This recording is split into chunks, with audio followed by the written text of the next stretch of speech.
ఒక బిల్డింగ్ కట్టిన తర్వాత ఒక సైకిల్ అంటే ఒక winter season, rainy season and summer season ఒక సైకిల్ తిరిగిన తర్వాత డెఫినెట్గా there will be some changes occur in the building. Environment impact అనేది బిల్డింగ్ పైన పడుతుంది. సో ఎక్స్ట్రీమ్ టెంపరేచర్ చేంజెస్, మళ్ళీ మనకి వింటర్లో చల్లగా అవడం, వర్షాకాలంలో బాగా తడవడం.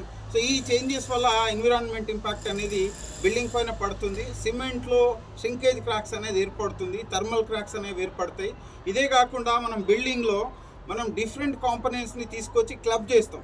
అంటే ఇప్పుడు ఫస్ట్ మనం RCC element, columns, beams, slab, దాని తర్వాత బ్రిక్ వర్క్, దీని తర్వాత మళ్ళీ మనము plastering and other interior works, cupboards, wood works, ఆ తర్వాత గ్రానైట్ టైలింగ్, ఆ తర్వాత ఎలివేషన్ క్లాడింగ్, ఆ తర్వాత మనకి ఈ ఐరన్ ఫ్రేమ్డ్ స్ట్రక్చర్.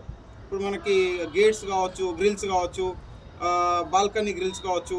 దీని తర్వాత మనకి ఏసీ యూనిట్స్, చాంబర్స్ ఇన్స్టాలేషన్, మళ్ళీ గోడలకు మేకులు కొట్టడం అండ్ లోపల lot of hardware and installation చేస్తాం. So lot of mechanical vibrations అనేది మనం బిల్డింగ్లో జరుపుతాం. సో ఇవన్నీ చేసిన తర్వాత బిల్డింగ్లో డెఫినెట్గా మనకి కొన్ని క్రాక్స్, మెకానికల్ వైబ్రేషన్స్ ఫామ్ అవుతాయి.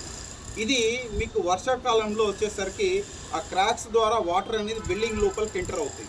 సో ఇది మీరు ఫస్ట్ సర్వీసింగ్గా కన్సిడర్ చేయాలి. బిల్డింగ్